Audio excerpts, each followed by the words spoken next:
صحیح دلائل احادیث سے ثابت آپ کے سامنے رکھے، آپ اٹھانے سے متعلق، آپ باندھنے سے متعلق، آمین سے متعلق، سورۃ فاتحہ سے متعلق دلائل آپ تک پہنچائے ہیں۔ میرے کندھوں پر بیٹھے ہوئے فرشتوں نے بھی نوٹ کیا، اللہ بھی دیکھ رہا ہے۔ آپ اس کے بعد کوئی یہ نہیں کہہ سکتا کہ کہیں کبھی بیشی کہ دیکھیں پوری گفتگو میں ہم نے صرف اللہ اور اس کے رسول کو ہی ماننا ہے، اس کا ہی طریقہ بتایا۔ یہ جو آج کل نام ہے یا مختلف یہ فرقے ہیں، جب لوگ اپنی جماعتوں اور مسلکوں کی طرف بلاتے ہیں، اپنی خانقاہوں اور اپنی مزاروں اور درباروں کی طرف بلاتے ہیں، یاد رکھیے انہی چیزوں کو ختم کرنے کے لیے ہی اللہ نے نبیوں کو بھیجا۔ جب ان کی ماننی ہے تو پھر اللہ کے رسول صلی اللہ علیہ وسلم کے کلمہ پڑھنے کا کیا فائدہ؟ تو لہذا نماز سنت کے مطابق نبی علیہ السلام نے فرمایا ادا کرو، صلو کما رأیتمونی اصلی، جس طرح میں نے نماز پڑھی مجھے جس طرح تم نے صلو کما رأیتمونی، اس طرح نماز پڑھو جس طرح مجھے نماز پڑھتے دیکھا ہے، جس طرح مجھے نماز پڑھتے۔ اب صحابہ کرام نے جس طرح دیکھا انہوں نے اس طرح آگے بیان کیا، اور وہ بیان ہوتا ہوا آج تک جو آیا ہم نے آپ لوگوں کے سامنے رکھا۔ اللہ ہمیں سنت کے مطابق عمل کی توفیق عطا فرمائے۔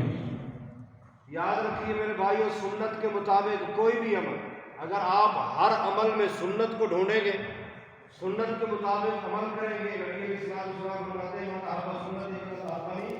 جس نے میری سنت سے محبت کی گویا کہ اس نے مجھ سے محبت کی، اور جس نے مجھ سے محبت کی کان مائی فی الجنہ، وہ میرے ساتھ جنت میں ہوگا۔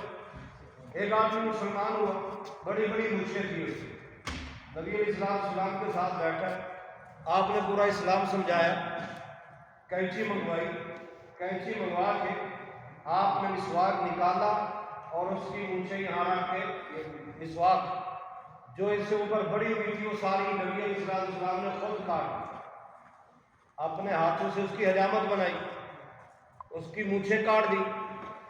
فرمایا اگر تو اسی طرح جس طرح میں نے بنائی تیری بات، جس طرح میں نے تیری مونچھیں کاٹی ہیں جتنا باقی ہیں، اگر تو اسی طرح مونچھیں رکھے گا میرے اس طریقے پر جس طرح میں نے تیری مونچھوں کی چھانٹی کی ہے، اس طرح تو عمل کرتا رہے گا تو میرے ساتھ جنت میں ایسے ہوگا جیسے یہ دو ملی۔ کیا معنی کہ سنت پر عمل کرنے کا مطلب یہ ہے کہ تم جس کی سنت کو اپناؤ گے اسی کے ساتھ ہی جنت میں۔ اللہ ہمیں سنتوں کو اپنانے والا بنائے، آمین۔ تو رکوع میں ہم گئے تھے، اور رکوع میں پوزیشن کیا ہونی چاہیے؟ رکوع کے متعلق میں نے ایک حدیث بھی سنائی تھی، ہاں جی یاد ہے؟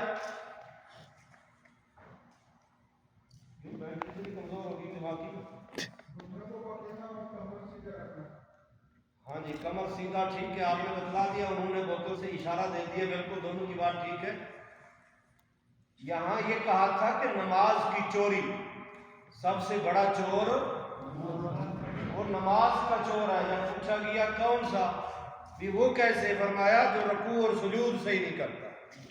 ایمانداری سے بتائے، کچھ لوگ نماز کی اتنا پابندی کرتے ہیں، کوئی نماز مس نہیں کرتے، بھلے بس کی چھت پہ بھی پڑھنی ہو، لیکن پڑھتے 150 200 کی سپیڈ پہ، بس صرف وہ کاروائی اٹھک بیٹھک ہوا اور ختم۔ ایسی نماز نہیں چاہیے، نماز اطمینان اور سکون والی۔ نبی علیہ السلام سے نبی بیٹھے ایک آدمی آیا اور اس نے نماز پڑھی،